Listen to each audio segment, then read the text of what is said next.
What's up, guys? Sam here.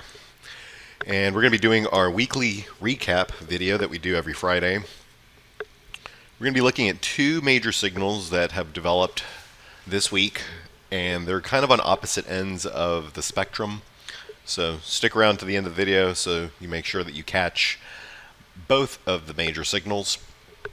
We do have a lot to cover. We're going to cover everything we'd usually do, which is the indexes. We're going to look at bonds, volatility.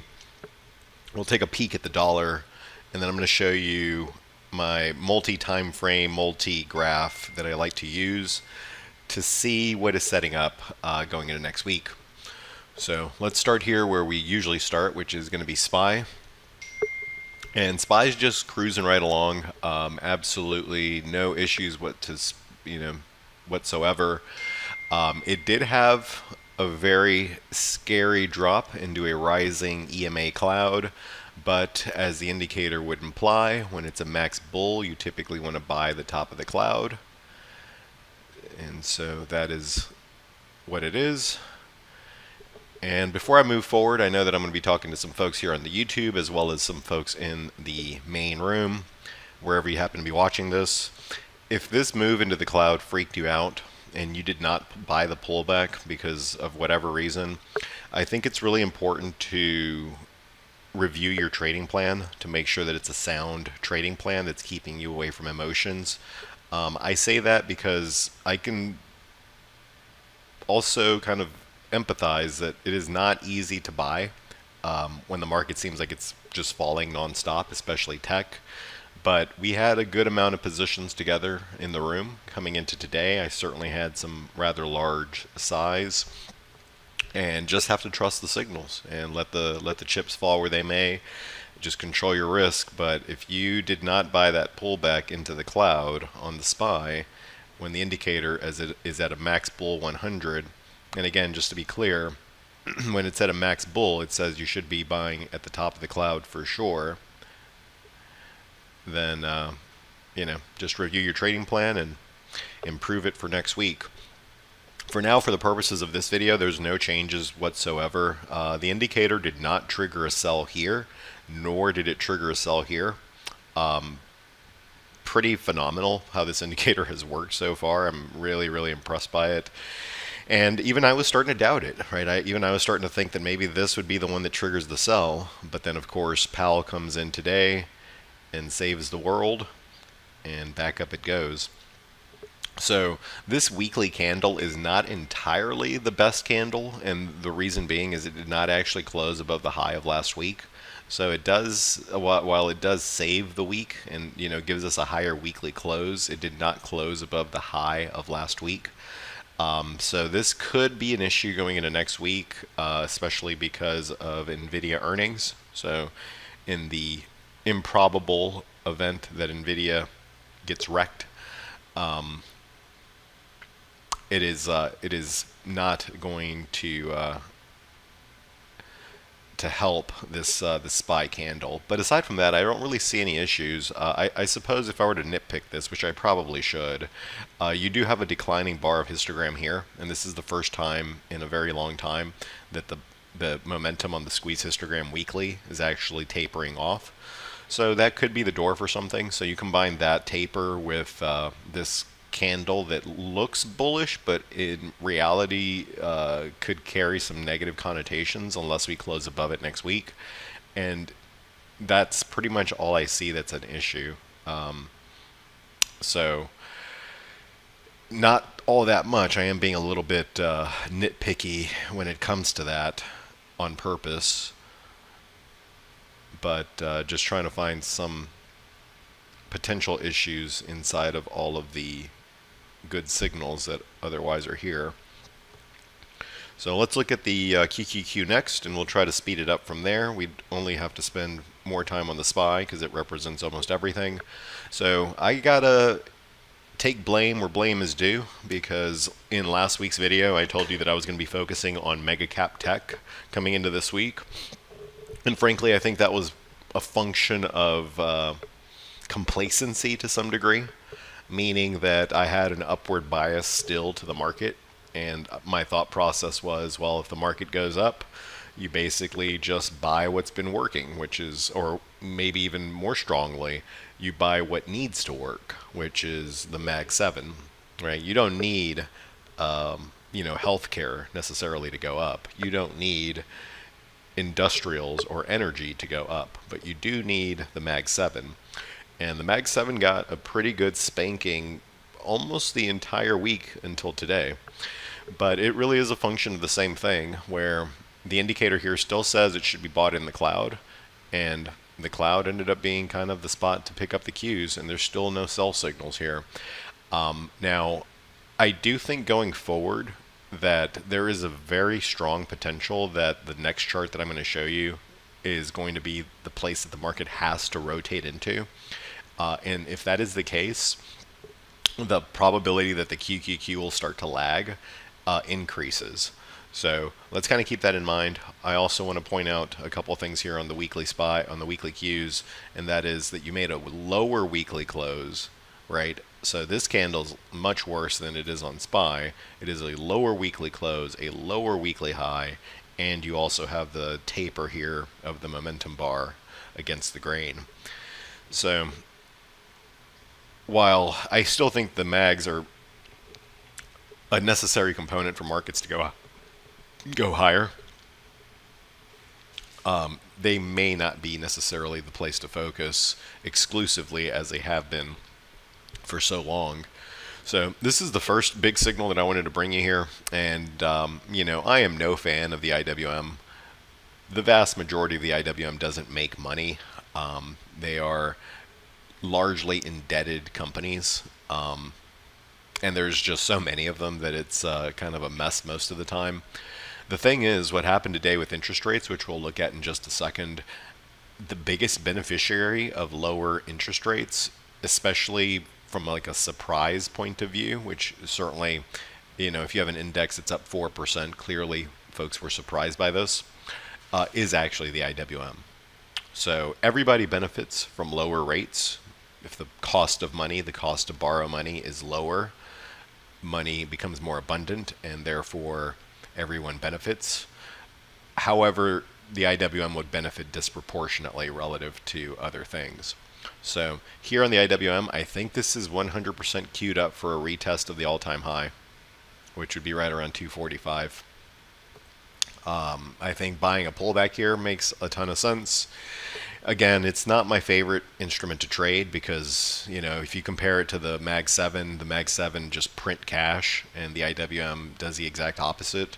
But, and this is really important, the IWM will be bought not because people think these small companies are going to do well. It will be bought mechanically, meaning that pretty much every hedge fund on the planet is short the IWM. And they're probably doing it as a pairs trade. They're probably long QQQ, short IWM, long SPY, short IWM, those types of clever trades that they like to do.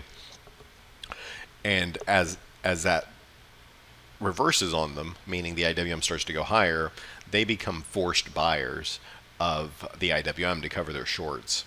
And that is exactly the fuel that you need to get back to the all-time high and potentially exceed it by a good margin. So this is the first signal I need you to pay attention to. We normally kind of come on the mic on a Friday on the YouTube and we make fun of the IWM, but the IWM has earned some respect today. So let's keep an eye on it for a pullback. It'd have to be a pretty deep one at this point, but that one is very juicy for the next month or so. So let's look at HYG. We look at HYG, for those of you that are unfamiliar, we look at this as a metric for risk on or risk off, risk appetite. And if this is going up, then risk appetite is abundant. And if it's not going up, then you want to be more cautious. Above 80, this is bullish. And today up at 80 and 85 on the close, this is hyper bullish. So this is a really, really strong signal, and I want you to notice that unlike the indexes, the SPY and the Qs at least, the IWM had a hell of a week, a hell of a day. This one actually closed above this recent swing high. So this is 100% confirming the bullish POV that we're seeing in the indexes. So we look at HYG as a confirmation of risk appetite from the bond market, and it is 100% aligned with that perspective. Let's move over to the VIX. The VIX now with a 14 handle. At this point, they might as well just take it to 0. No major signals here. Nothing really to speak of whatsoever. It had that little burst up. It never even triggered a buy arrow on the lower indicator. You can see there, it's just been completely dead in the water. And there really isn't a whole lot to see here on VIX for now. So this is another point for the bulls. If we look at VVIX with the same perspective, down massively today, and yet another point for the bulls. Let's go over to the dollar. We don't normally look at the dollar because it hasn't necessarily been a great correlation outside of if you just trade the dollar itself. Although I probably should have been long euro today. I wasn't long euro, but I am long gold, and those two things are pretty much the same thing at this point, at least. And I was actually concerned with my gold position because I was like, the dollar looks like it kind of wants to reverse to the upside, and then of course today it just gets absolutely smashed. So this is another point for the stock market bulls, and it bodes well for the euro if you happen to be trading that, and it bodes well for gold if you happen to be trading that, because now the dollar is down as well as interest rates are down, so gold loves that. So everything that we've looked at is giving points to the bulls. The only thing that I saw that was a nominal beginning stage potential issue, and I'm really kind of looking between the lines on this, is the loss of momentum on the squeeze histogram on the SPY. And that's it. And the potential that the weekly candle on the Qs is not optimal. So this little guy here, see the dark blue against the grain? That's the first sign of just the smallest bit of trouble. That unto itself is not actually all that relevant to me, but it's just something that I think I have to point out, especially after a very easy stair-stepping to arrive at this point. So I showed you one signal already, which was the IWM signal. And I also explained why, mechanically speaking, it makes sense. It makes sense to buy the Mag 7 because they're the engines of growth for this economy. These companies just literally just print cash nonstop. So it makes sense almost by every metric to buy those. But in this moment in time, while it wouldn't make sense to buy unprofitable, highly indebted companies that are all in the IWM, mechanically speaking, if you get what I'm saying, that the hedge funds are massively short the IWM, and they are going to be forced to cover, that creates this relentless bid underneath that market that could push it, and likely at this point will push it into a new all-time high. So let's look over here. This is not something that we look at all the time, but this is something that I think we can close the video with and review. So the SPY right now, the SPX is at 100%, and the NASDAQ's at 75, the Dow, new all-time highs. Welcome home, Dow. 100%. The Russell is at 100%. So notice how now the NASDAQ is falling behind, kind of working in line with that story that I just told you, that tech may lag a slight bit behind the rest of the market if this dynamic were to play out. The second signal I want you to pay attention to is right over here, and it's a new squeeze on the Mag 7 index. So you guys have gotten this index from me over the last 2 weeks. I've posted it in each Friday video. If you don't have it, you can go grab it from the description from last week's video. And we're going to look at it here again. And you can see that the mags came down into the cloud, and the indicator's a strong bull, so that says you should be buying the cloud right there, which we actually had a great trade on Google. Overnight we bought the what was it, the 235, is it 35? Yeah, I think it was 235 unbalanced butterflies. We paid about $1 for those and got out at 3. So that's always kind of cool when you get to catch that kind of trade, a triple overnight. And I still think that Google is probably the best Mag 7 to play going into next week. So that's actually where my head's going to be. But I wanted to bring you this chart because after this pullback into the rising EMA cloud, you now have a fresh 1-dot squeeze in play yet again in the mags. So that's why I said at the beginning of the video, the ideas are kind of barbelled. So you think of a barbell, and on this end is the IWM, and then on this end is the Mag 7. And I kind of like the idea of the barbell here. I kind of like the idea. So these are the two big charts. And again, if you get what I'm saying here on the Mag 7, then basically you just want to go out there and find the best thing inside of it, which would either be Apple, Amazon, Avgo, Google. I have JPM in here. JPM is actually pretty decent. Meta, Microsoft, Netflix, or Nvidia, or Tesla. We actually had some Tesla coming into today too, and some JPM, although I took it off yesterday, much to my infinite sadness. So this is the second signal. Hopefully it comes across in terms of what it means. If you understand that that Mag 7 chart that I just showed you represents about $15 trillion worth of market cap, then if you could tell me that chart's going up, I can pretty reliably tell you that everything goes up. Notice that the QQQ equal weight is the weakest thing here on the board. So I would be a little bit cautious with tech in general because of the massive difference here in the scores. The RSP, which is the equal weight S&P 500, looks fantastic and looks to have made a new all-time high. So that is a great place to be as well. And then, of course, everything else checks out. So really the only standout here that is standing out for the wrong reasons is the QQQ equal weight.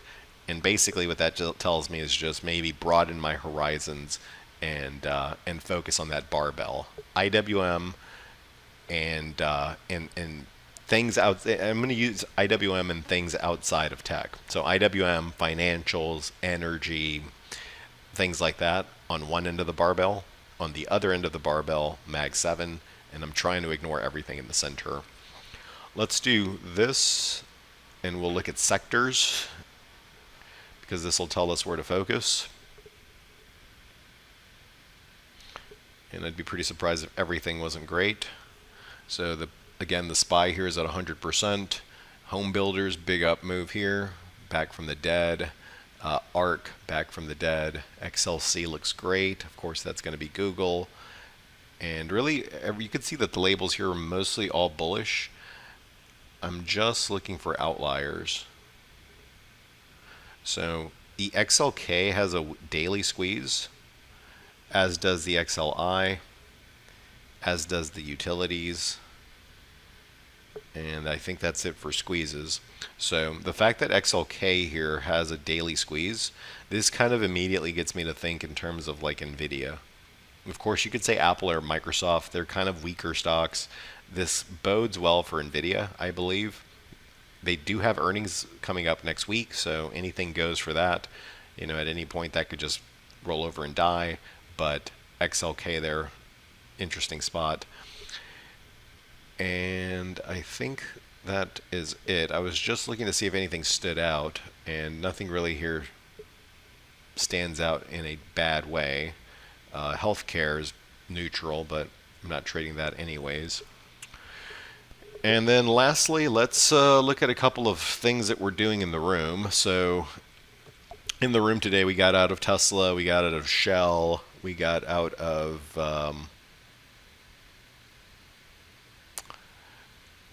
one more, I forget what it was, Google. Yeah, we had Google overnight for a triple. And then I'm holding some positions going into next week from the room. One of the positions that I'm still holding is gold. So gold has been doing absolutely nothing for a very long time, and it kind of came alive today. So I'm looking to see how, if you can kind of start breaking the structure and maybe test up here right around 318 or so on GLD. So I am still holding that one. Is it my best setup? No. If you were looking for my best setup right now, it's probably Google. It's probably Google based on the 4-hour chart. It has a beautiful 4-hour squeeze. It kissed the new all-time high today. Just tons of good news coming out. There was good news overnight. There was more good news intraday. So my best one here is Google. Another one that we looked at but I don't have yet is Hood. So I'll be looking at this one next week. This one actually might be more trouble than it's worth, to be honest, because if you remember the barbell story, this one, the Hood does not fit into the barbell. So maybe I'll leave this one alone, despite the fact that it looks pretty good. And what I mean by that is Hood is not Mag 7, and it's not IWM or other sectors. So it ends up being this middle ground of tech, which can be a little bit weird. So maybe I'll leave that one alone. I don't have a position there.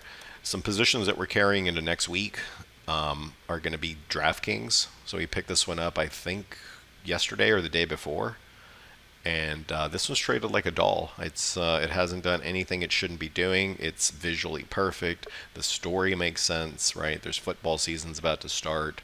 But more importantly than a story, the chart is as advertised. So what do I look for? And you should throw a shoe at me if you see me trade something that doesn't have this. I look for max bulls and slingshot squeezes, and that is exactly what you have here on DraftKings. So I still like this one. I like this one into 50, and we're going to hold that into next week. And then one that I added was Raytheon today. I may regret this one. You'll see why I'm trading it, but I may regret it just because I don't really know what's going to move this stock, right? You know, at any point there could be world peace, and all of a sudden Raytheon and all of their missiles and whatnot that they make become obsolete. But I'm just trading patterns, not stories. Although it's better if you have a good story with the pattern. I can't say that Raytheon has a good story right now, unless something big blows up this weekend. But we did buy this one today. It's a max bull chart with a squeeze. So keeping things very, very repetitive. All right, well, we covered everything. So that is the barbell story. That is what I wanted to bring you today, is the two ideas on the opposite ends of the spectrum, which is going to be the Mag 7 on one end and the IWM and assorted sectors on the other, trying to ignore kind of all the middling tech in between until we get the next signal. So we'll go ahead and end it there. Appreciate your time. Leave us a like, leave us a comment below if you enjoyed the video. If you have any questions, drop us a question down there in the chat box, and I'll be sure to answer. And I will catch you guys in the next Friday video. Cheers.